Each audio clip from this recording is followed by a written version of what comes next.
નમસ્કાર મિત્રો, અમારી યુટ્યુબ ચેનલમાં આપ સૌનું હાર્દિક સ્વાગત છે। આજે આપણે વાત કરીશું આનું નામ તે ધણી, એક સત્ય ઘટના વિશે।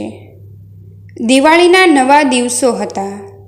વડોદરા ગામની ખળાવાડમાં ખળા મસળી ઉપડીને તૈયાર થતા હતા। જગા પટેલની વહુ દીકરીઓ દાણા વાવલતી, નવા લુગડા અને ઘરેણાના મનોરથમાં મહાલતી હતી। ટાઢા ટાઢા વાવડા વાતા હતા, તેમાં મોતી જેવા દાણા ભો માથે વરસતા હતા અને વાવલનારીઓની ચૂંદડીઓના છેડા ફરકતા હતા। શિયાળાની તડકીમાં છળકતો મુઠ્ઠી ફાટે તેવો બાજરો ખળામાં પડ્યો છે। જગો પટેલ પોતાના બાજરાના ગંજ સામે મીટ માંડીને જોઈ રહ્યા છે। લીલવણી બાજરો એની નજરમાં સમાતો નથી। પ્રભાતને પહોર એને પાપનો મનસૂબો ઉપડ્યો છે। એ વિચાર કરે છે કે ઓહો, મહેનત કરી કરીને તૂટી ગયા મારા ભાઈઓ, આ બાજરો પાક્યો અમારે પરસેવે અને હવે ઠાલા મફતના દરબાર પોતાનો રાજભાગ લઈ જશે। વળી થોડીક વાર થંભી ગયા, બાજરા સામે ટાપી રહ્યા। ફરીવાર પેટમાંથી કૂડ બોલ્યું, રાતમાં એકાદ ગાડી બાજરો ભરીને ઘર ભેળો કરી દઉં તો એટલો મારો સુવાંગ રહેશે, રાજભાગમાં નહીં તણાઈ જાય। અડધી રાતનો ગરજ ભાંગ્યો એટલે પોતાના ભાઈ તથા સાથીને લઈને પટેલે ખળામાંથી બાજરાનું ગાડું ભર્યું। ભૂદેવો જેમ તરપિંડી જમતી વખતે પોતાની હોજરીનું ભાન રાખતા નથી, તેમ જગા પટેલે પણ લોભે જઈ ગાડામાં હદ ઉપરાંત બાજરો ભર્યો અને પાછલી રાતના ગાંડું જોડી ઘર ભણી ચાલ્યા। છાથી ગાડું હાંકતો હતો, પોતે ગાડાની આગળ ચાલતા હતા અને તેમના ભાઈ ગાડાની પાછળ ચાલતા હતા। ગામના પાદર ટુકડા આવતા હદ ઉપરાંત ભારને લીધે ગાડાની ધરી ગુડિયામાંથી નીકળી ગઈ અને ગાડાનું પૈડું ચાલતું અટકી પડ્યું। જગો પટેલ મૂંઝાણા। ત્રણેય જણાએ મળી મહેનત તો કરી, પણ ગાડું ઊંચું થયું નહીં। ધણીની ચોરી એટલે કોઈને મદદે બોલાવવા જાય તોય છતરાયું થઈ જાય, તેમ પાછળ ખળું પણ છેટું ગયું એટલે ગાડું પાછું ખાલી પણ કરી શકાય નહીં। આમ જગા પટેલે સાપે છસુંદર ગળ્યા જેવું થયું।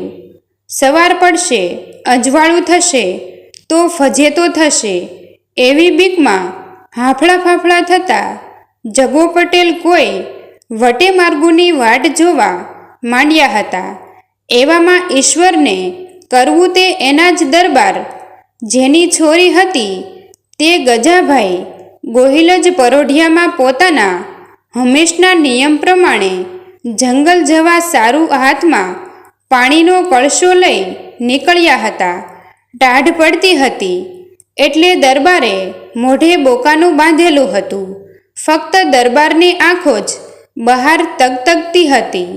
જેવા દરબાર જગા પટેલના ગાડા પાસેથી નીકળ્યા તેવા જ જગા પટેલે ગરજવાને અક્કલ ન હોય એ હિસાબે દરબારને કોઈ વટે માર્ગું ધાર્યા અને મનમાં વિચાર્યું કે આ આદમી અજાણ્યો હોવાથી ગામનાને ખબર નહીં પડે કે હું બાજરો છાનો માનો લઈ જાઉં છું, એવું ધારીને પોતે ઉતાવળા બોલ્યા કે એ જુવાન, જરાક આ ગાડું સમૂહ કરાવતો જાને।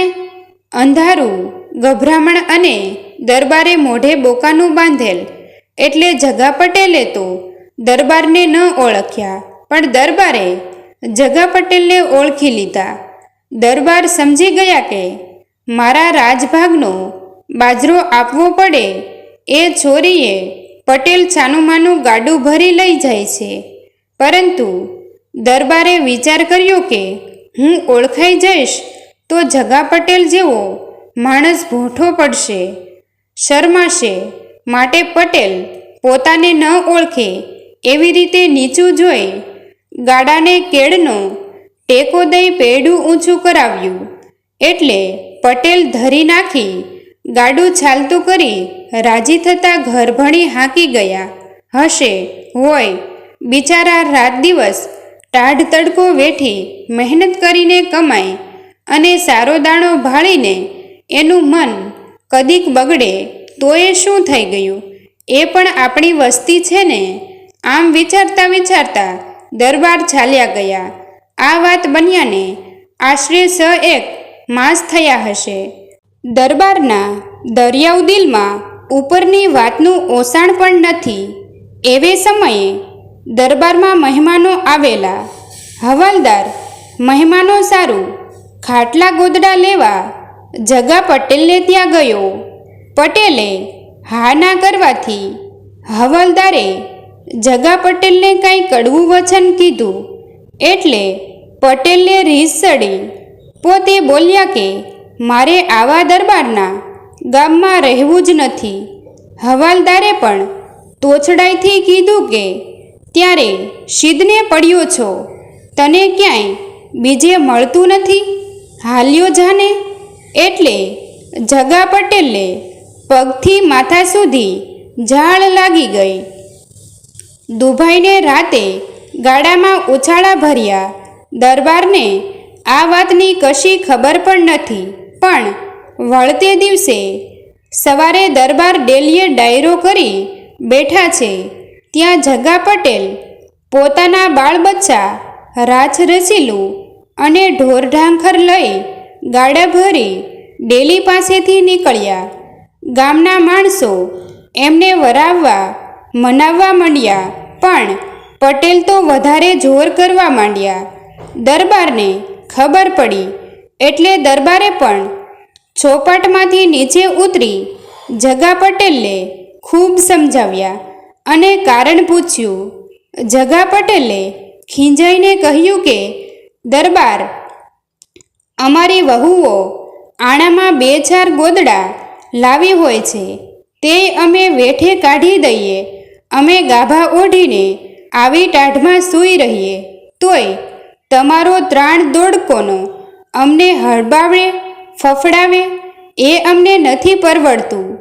દરબારે સબૂરીથી આખી વાત જાણી લીધી. ઘણા દિલગીર થયા. હવાલદારને સજા કરી અને પટેલને કહ્યું કે બાપ, તમે મારા સોનાના ઝાડવા છો, માફ કરો અને પાછા વળો. પરંતુ જગો પટેલ કોઈ રીતે સમજ્યા નહીં. એટલે દરબારે જગા પટેલના પડખે ચડી કાનમાં કીધું કે પટેલ, જાઓ તો ભલે જાઓ, પણ જે ધણી કેળનો ટેકો દઈને બાજરાનું ભરતિયું વળાવે એવો ધણી ગોતજો. આટલું કહી દરબાર તો ચાલ્યા ગયા.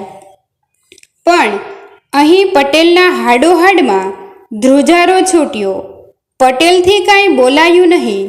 મનમાં એક જ વાત બોલાઈ ગઈ કે આનું નામ તે ધણી, જે ધણીની મેં ચોરી કરી હતી તે જ ધણી ચોરીમાં મદદ કરે અને મારી આબરૂને ખાતર મને તો માફ તો કરે, પરંતુ એ વાતમાંય હું ભોંઠો પડું એ દયાથી મને ખાનગીમાં પણ ઠપકો દે નહીં. અરે, આવો ધણી મને બીજે ક્યાં મળે? એમ વિચારીને પટેલે ગાડા ફેરવ્યા. મિત્રો, તમને જો આ વિડીયો પસંદ આવ્યો હોય તો વિડીયોને લાઈક અને તમારા અન્ય સગા સંબંધી મિત્રો સાથે વિડીયોને શેર કરવાનું ભૂલતા નહીં. આવા જ નવા જીવન ઉપયોગી, જીવનમાં કંઈક નવું કરવાની પ્રેરણા મળે તેવા વિડીયો જોવા માટે અમારી ચેનલ સાથે બન્યા રહો. થેન્ક યુ મિત્રો.